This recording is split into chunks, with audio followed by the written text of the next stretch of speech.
আসসালামু আলাইকুম। মেডিসিন টক বিডি চ্যানেলের পক্ষ থেকে আপনাদের জানাই স্বাগতম।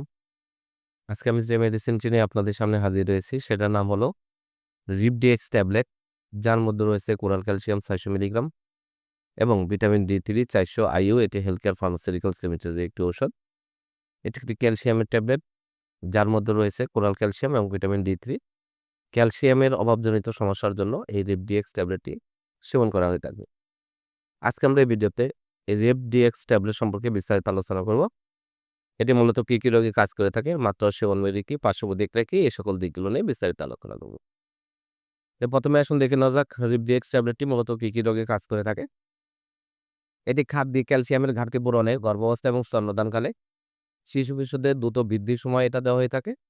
অন্যান্য নির্দেশনার মধ্যে রয়েছে প্যানক্রিয়াটিস, তীব্র কিডনির অক্ষমতার ফসফেট বাইন্ডার হিসাবে।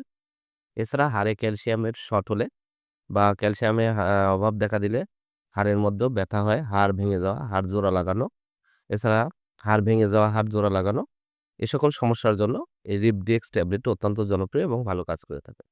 এছাড়া আর্থ্রাইটিস, অস্টিওআর্থ্রাইটিস এই সকল রোগের জন্য এই রিপডিএক্স ট্যাবলেটটি।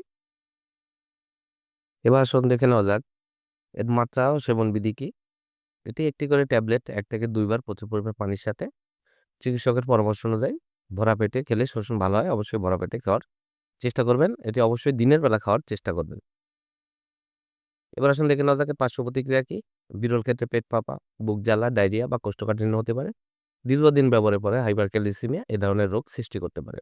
গর্ভাবস্থ এবং স্তন্যদানকালে এই রিপডিএক্স ট্যাবলেটটি সেবন করা যায়, তবে অবশ্যই ডাক্তারের পরামর্শ অনুযায়ী আপনারা সেবন করার চেষ্টা করবেন। রিপডিএক্স ট্যাবলেট প্রতিটির দাম ৳১৬। আপনার হাতের কাছে যেকোনো ফার্মেসিতেই রিপডিএক্স ট্যাবলেটটি পেয়ে যাবেন। ধন্যবাদ আমার ভিডিওটি দেখার জন্য। পরবর্তী ভিডিও পেতে আমার চ্যানেলটিকে সাবস্ক্রাইব করুন এবং পাশে থাকা বেল আইকনটি প্রেস